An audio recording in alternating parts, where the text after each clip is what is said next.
You're listening to Recovery, Healing, Outreach, and Awareness, a podcast about domestic violence, sponsored by Randy's House of Angels.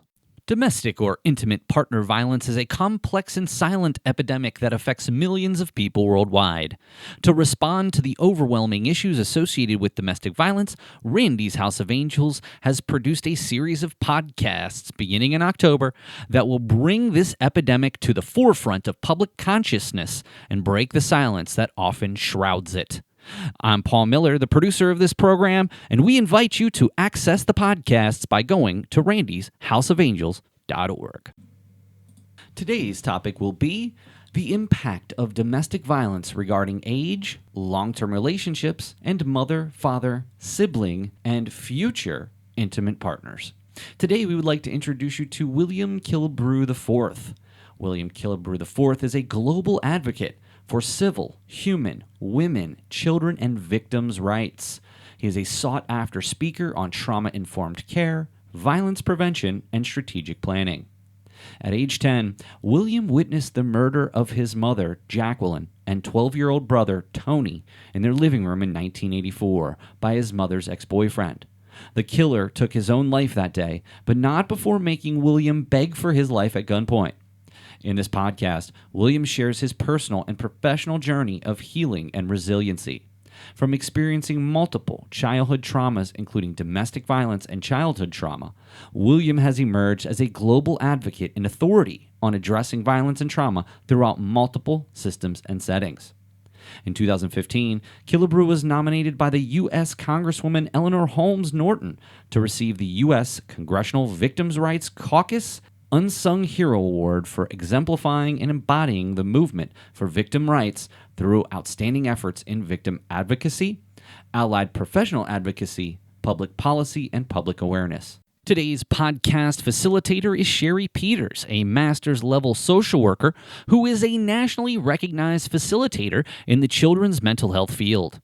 Formerly the director of the Psychiatric Residential Treatment Facility Waiver Initiative at Georgetown University's National Technical Assistance Center for Children's Mental Health, Ms. Peters also spent 21 years in the Pennsylvania State Office of Mental Health and Substance Abuse Services, working on children's mental health policy and program development after working as a therapist in residential and community settings.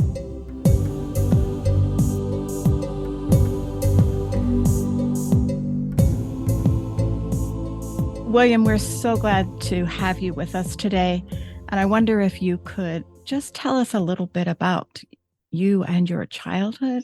We'll get to your healing and the hope and healing part in a little while. I thought we could start with just your experience as a child. Well, I grew up in Washington, D.C., born and raised, and my mom had 5 kids, so I'm one of 5. 4 boys, 1 girl, so she had it tough. My sister, Nikki, had to be, she was what you call, quote unquote, a tomboy. So she was always doing what we did, and it was great. And so I grew up in Washington, D.C., and in and around Maryland at that particular time. And I think growing up for me was really exciting. Growing up was exciting in the 70s and 80s. It was just a lot of fun. We had so much, we were kids. We had a really, really great time being kids, but there was just so much, going on beyond childhood that I got to experience. It was just, really great growing up with all my brothers and sisters, but there were real huge challenges growing up as a kid, especially in those times. Thanks, William. So tell us a little bit about the trauma side of what you experienced as a child. And I was honored to read the book that you just wrote, so I know a little bit about what you shared in your book. But just tell us briefly what you experienced, and we'll get to how you resolved some of those things and are resolving throughout your life. Well, in terms of experiencing trauma, I experienced multiple traumas. We call it complex trauma. And one of the things I experienced very, very, very early on at age 6 was that I was sexually abused by my mom's neighbor and friend, someone who had gotten our trust and broke that with my mom. And it was devastating to go through that as a 6-year old. I had really no clue what I was experiencing, and that was just a huge new thing that happened to me, and I kept it secret for many years, and so I didn't get a chance to really talk about that as a child under 14 years old, and it was only until later on that I revealed it. But not only did I experience that, but at the age of 10, I witnessed the killings of my mother and my 12-year-old brother in our family living room. And not only did I experience watching that, but I was also held at gunpoint, made to beg for my own life that morning. So those things coupled was really a recipe for what I thought as a kid I would never survive. I would never get through those things, and so it hugely impacted the way that I saw the world and what this world was capable of. All in all, again, not having one clue about what that meant for my life, for my family, but it was quite devastating. What changed to help you know that there was hope in the world? Well, for me, it had to go probably negatively before I could make any huge turns and turn into a positive direction. I had awakened. Well, I'll say this: after the murders, we went back to school. We went back to a different neighborhood. We moved, different school, different everything. We had to leave life behind, the lives that we had behind, all of my friends. And we didn't have Facebook back then, or YouTube, or any of those things back then, and so it was difficult to pick up and leave every single thing. And as children, for me, we didn't have a choice, my brothers and sisters, on whether we would go back and forth. We left. My grandmother moved us to a different back into Washington, D.C. from Maryland, where we were living. And for me at 10 years old, that's a big world away, right? I don't have a car. I can't drive back over and see my friends. I didn't have a lot of control over that. And it was very difficult to go back to the neighborhood. My grandmother didn't want to go back. No one wanted to go back. It was like we had to forget about it. In fact, a family member had told me, "You're just going to have to forget about it." And that's really what I did, Jerry. I went back to school, and in the 5th grade, and that was my focus, to try and forget about it. So I was daydreaming, looking off into the clouds many days, getting in trouble for looking off into the clouds, but I was surviving those days. But 3 years after the murders, I woke up one day and I said to myself, and I had a plan going to sleep, but I woke up and I was committed to this plan that I wanted to take William out of this equation. I did not want to live anymore. And so I went to our neighborhood bridge that morning and stood on the bridge. And, seconds before I jumped, I debated two things: whether I was going to go to heaven or hell, or whether I was going to see my mother and brother again. And the first question about heaven or hell, I was 12 to 13 years old. And so I didn't know the answer to that question. So I'm glad it stumped me right there on the bridge. And the second thing was whether I'd ever see my mother and brother again. And I didn't know that. I didn't know what the answer was going to be. And so I said, I'm gonna leave here and come back at 3, and I'll just have the courage to do that later. And so that was a huge turning point for me. And my assistant principal at my school, junior high school, Mr. Charles C. Christian, always speak his name because that's such a powerful name. And Mr. Christian saw something in me that morning, and he phoned my grandmother and told her what was going on with me. He didn't know what my plan was, but he knew that something was going on that was very different than he had ever seen in me. It was this person who was lost to him. Didn't I think he looked at me later on. He would describe me, described that as really lost, and was in this really strange place. And so he knew what to do. And so I'm glad he acted, because when he called my grandmother, they got me into counseling, or they got me into a children's hospital for my first assessment, and that's where I was. They decided to hospitalize me for 30 days. Back then, there were long stays in hospitals, so 30-day stay. Yeah, but fortunately, that school person really knew how to recognize that you were going through something really, really hard, and was able to refer you to what you needed at that point. So say more about the people in your life that this is one of them who intervened early, got you your first assessment. He had called your grandma. And I understand from the book that she was a really, really important person in your life and in supporting you. So talk a little bit about those people in your life that have made a difference. My grandmother is an amazing woman. She's still alive, and she is just amazing. Her spirit, her love for family, and that value that she had really stuck with her. And she was even asked once, she told us, by her supervisor many years ago, when the murders occurred. She was asked if she was going to keep the children, and she was quite offended with that question. Keep the children? These children are my children. These are my daughter's children. That's not a question for me. And so she was very offended by that. And I think that did a lot to her at work. Even though I think she had some support at work, it was very difficult to think that she would then separate. I think she re-experienced trauma with that. To even that question whether she would keep her grandchildren, that's all she knew. That's what she was going to do, and so she jumped right in that day. She was traumatized herself. She had just experienced the death of the killings of not only her only daughter. She had three boys, but this was her only daughter.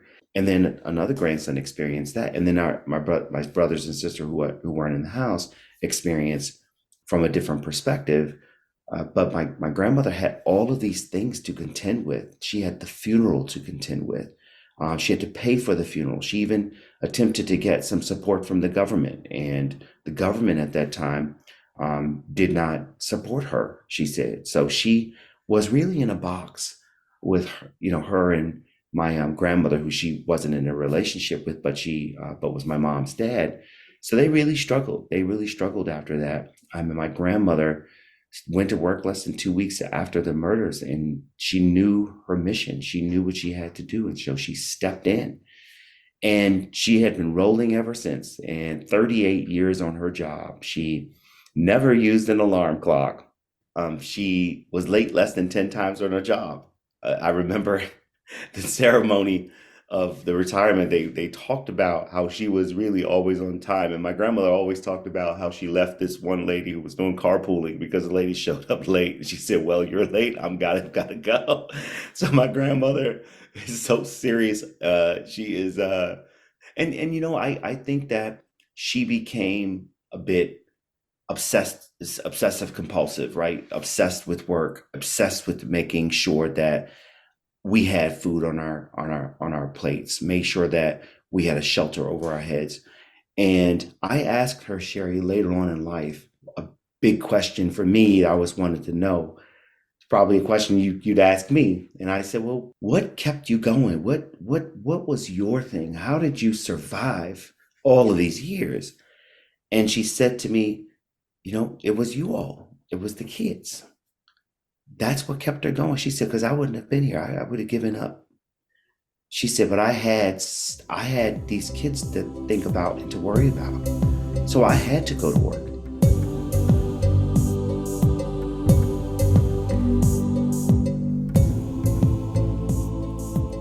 Randy's House of Angels is here with an incredible annual event that makes a world of difference.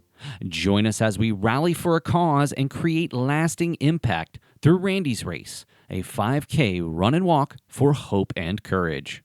Mark your calendars for the 20th annual Randy's Race, honoring the spirit of 28-year-old Randy Lee Trimble on Saturday, May 11th, 2024 at 9 a.m. at Adams Rickey Park in Enola.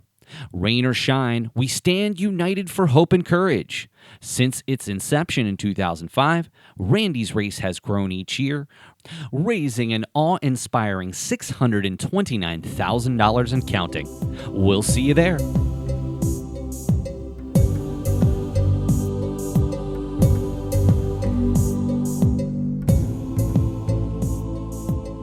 And she wasn't making much money back then and raising a second generation.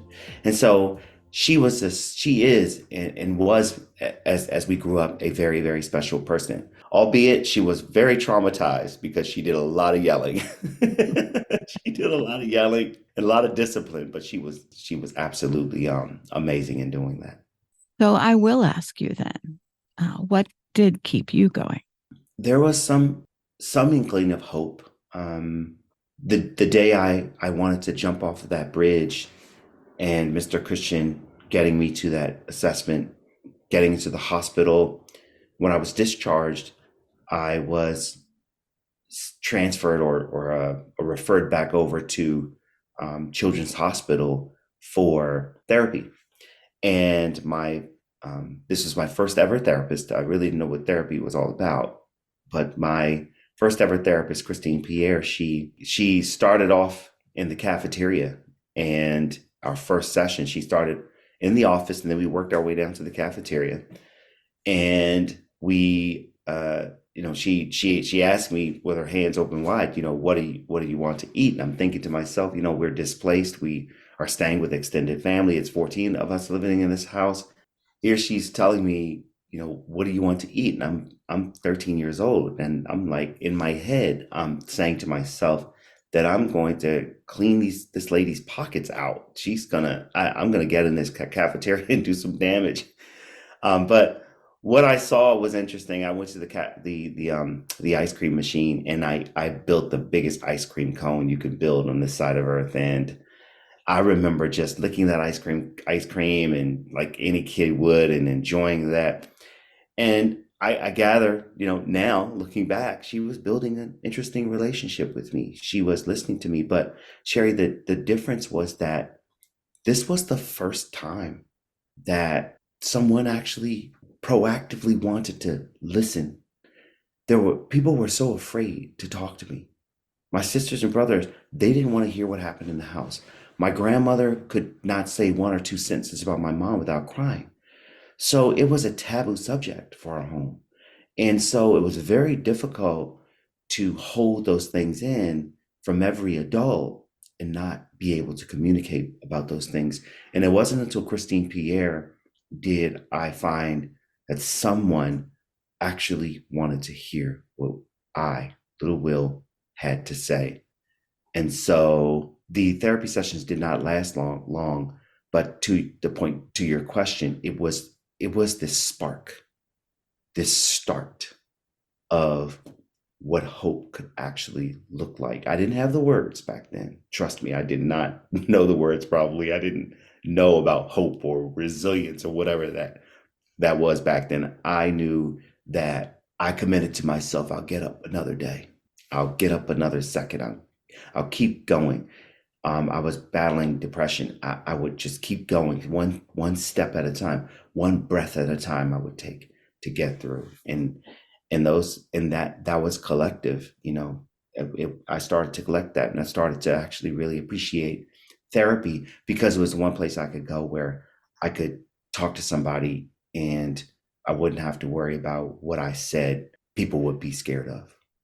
Yeah. And I remember reading in your book that experience, that relationship actually influenced you somewhat in some of the future choices you've made for your career or multiple careers.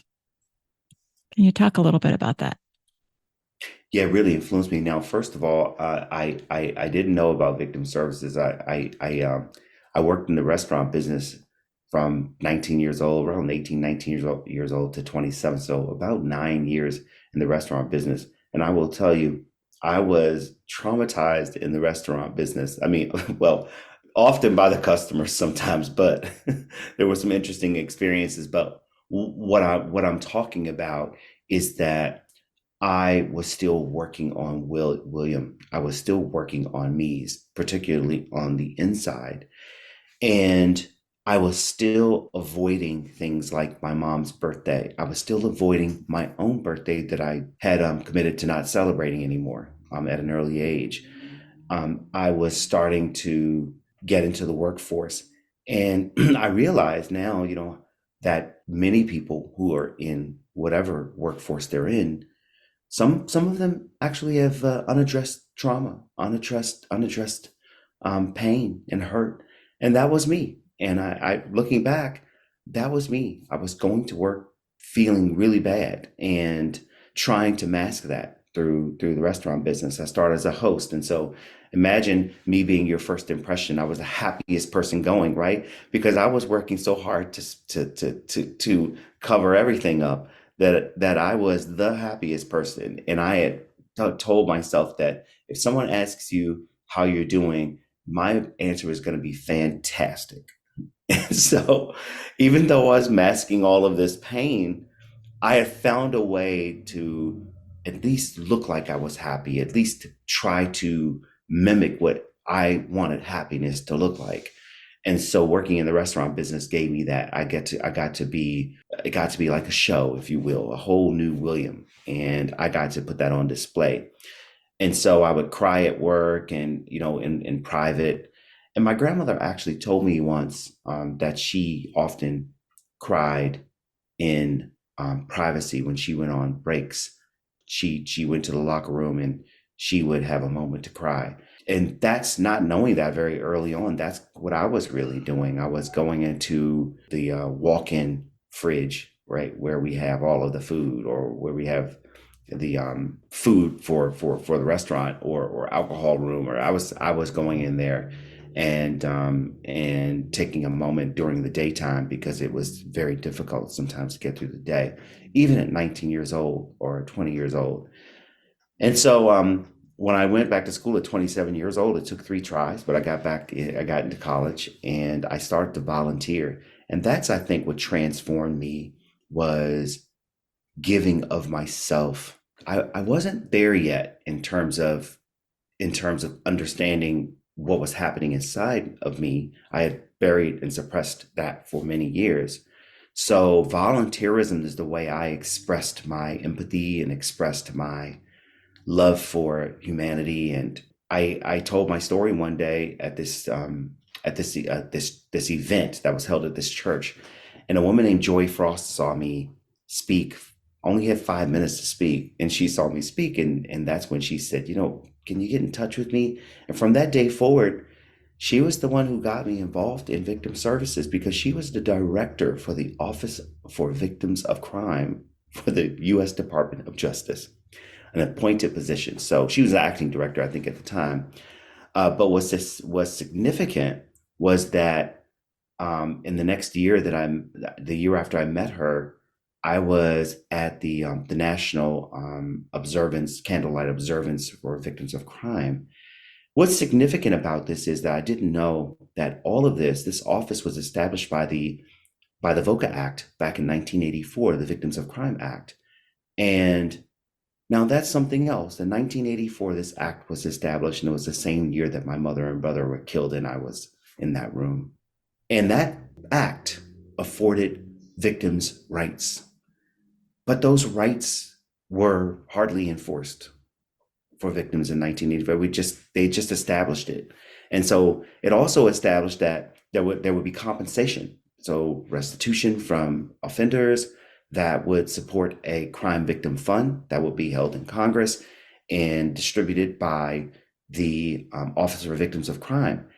And I remember thinking back to my grandmother that if these things were afforded by that act, she didn't get any support back then. And so I became a huge advocate. I became a huge victim advocate. And Joy Frost, Director Frost, got me into the National Victims Assistance Academy. She got me into the DC Victims Assistance Academy. And I was training, I was learning on how I could make a difference in the field. And that's really where I started as a victim advocate.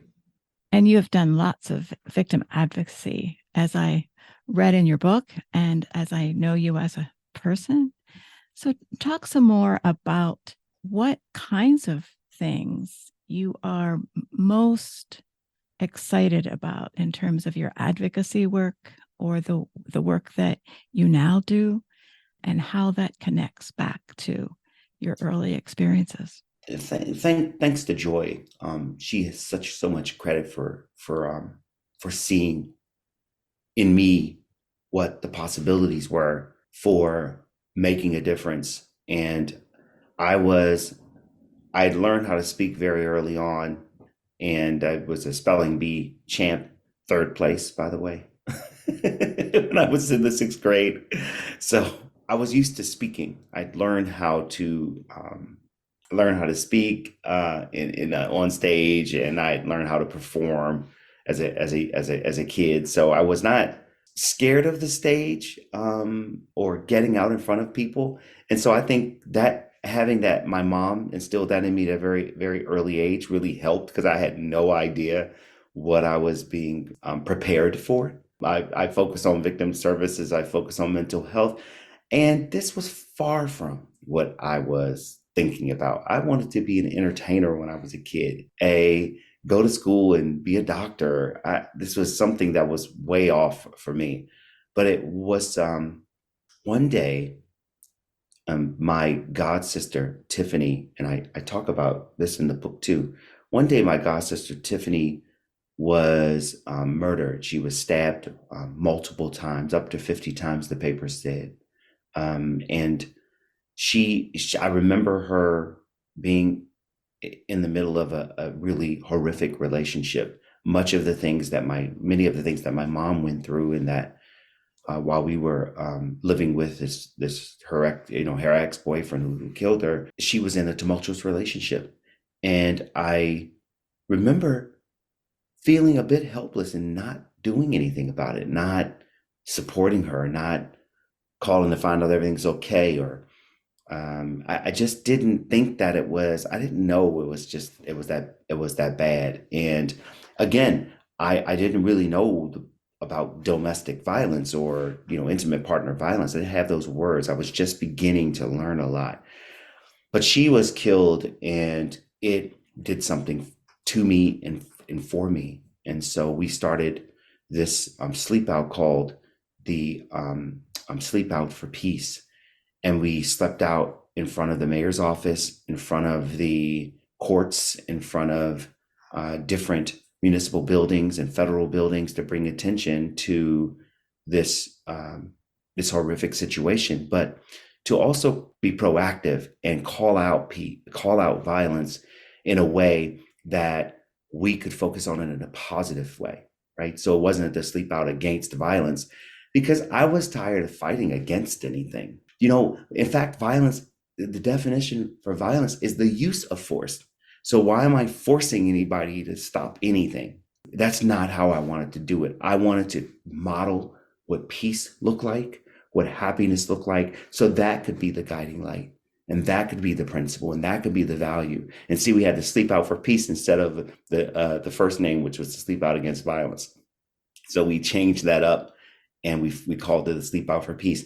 And we had a good run of it, 7-8 years out there. Congressman John Lewis stopped by, who was a fraternity brother of mine, but and he was just a really great mentor. But he just said some really great things, just very present, in what he did. And so he surprised me one night.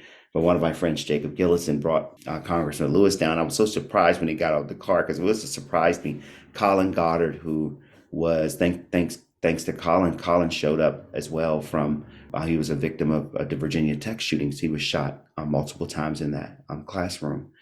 And we all showed up. Melanie Campbell with the National Coalition on Black Civic Participation. And of course, Joy Frost stopped by.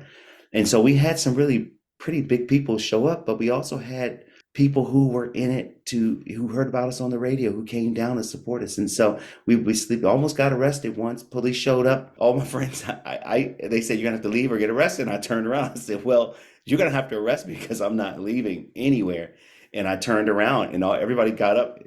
My friend Tommy Slack from Scotland, he came in from Scotland, and we just turned around and put our hands behind our back. And surprisingly, who walks out the door?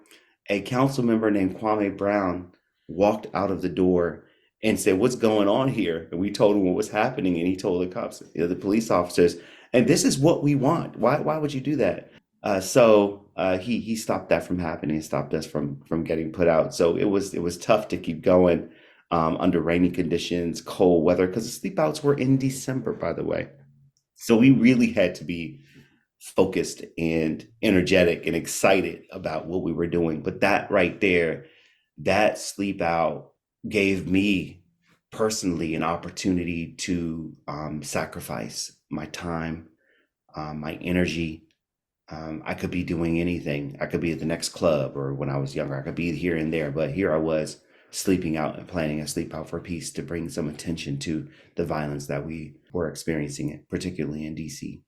So you've had quite an impressive time with all of the advocacy and all of the things you've tried to do to promote hope and healing. And I wonder, in closing, if you have any kind of advice or words of wisdom for those who might have experienced the impact of violence as a child, or I'm assuming mostly adults will be listening to this podcast, but it's possible that even children might be listening a little bit. Are there any words that you would say to them? Wow, that's a really great question. And my brain is all over the place with what I could say. I think I've been asked often, what would I tell a little William, right? And what would I also tell a grandmother, like my grandmother? I'll start with my grandmother. What would I tell someone who had experienced trauma, such as my grandmother, who might, during her time, was holding everything in? And one of the best things that I think happened along our way were the people in our lives who were with us along the way, who did not shy away from a call to us, and who, like my other grandmother, Rose, when I saw her, I remember she used to always put $100 in my hand. I mean, I was like 12 years old. $100 was a lot of money, but it gave me something to hold on to, some support. And of course, I would share with my little brother and sister. Those individuals who would support us and be there was monumental for us, because you didn't really have to say much. My grandmother wouldn't talk about my mother much anyway, so you weren't going to get much out of her on that. But what you could get out of her was a good laugh, and she was very humorous, and she was working hard to keep the kids going. And so, I thank, her sister for allowing us to stay with them, because we didn't really have a place to go that would house all of us. We lost everything. We had to move. So all of the family members that supported us along the way, so many, it's very hard. We have a big family, so it's very hard to name all of them. But my uncles who jumped in, and we really became a closer knit family. And even through all of the trauma, work together. And my sister has just been, we call her name is Monica, but we call her Nikki. My sister has been a force. She became a real spiritual force for the family, and real centered us, which my grandmother is and had been over the years. But my sister took that on, and she really became the deaconess of the family. So she's held us really tightly in prayer. And also, I am a big on my own faith, so I think that spiritually I have been able to get through because I, believe there's a higher power than just myself, that is something big out there. And, that was a confusing part of growing up with trauma because I was very upset with God. I didn't know how to, talk to God or what that was, but it was very difficult to do that. So I think that my faith has been a huge component of my recovery, and all of the individuals that really supported me along the way. Thank you, William. We're going to need to close for today, but thank you so much for all of the things that you've shared.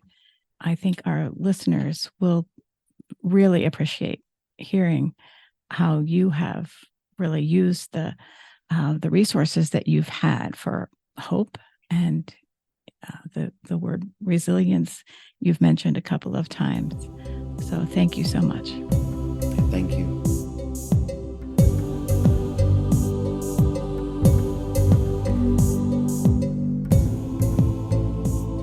Randy's House of Angels is sponsoring a series of podcasts that will serve as a resource to anyone impacted by domestic violence, including parents, guardians, caseworkers, health providers, advocates, teachers, trauma specialists, clinicians, and more, to provide an overview of domestic violence and how to handle situations where domestic violence is present. This is a series of 10 podcasts that will include an overview in healthy relationships, the different types of abuse, supporting someone who is engaged in an unhealthy relationship, and criminal justice resources available to victims. It will also include testimony and stories from courageous survivors who are victims of domestic violence. The podcast will be released starting in October of 2023 and run through February of 2024. If you miss a podcast, it will be made available on demand on Randy's House of Angels website at randyshouseofangels.org. After you've listened to our podcast, we would love to hear from you. Your feedback is crucial for the future of our podcast programs. There is a survey available on our website at randyshouseofangels.org. You can also reference the resources that support the podcast on the website, again, at randyshouseofangels.org. Thank you, and we'll see you next time.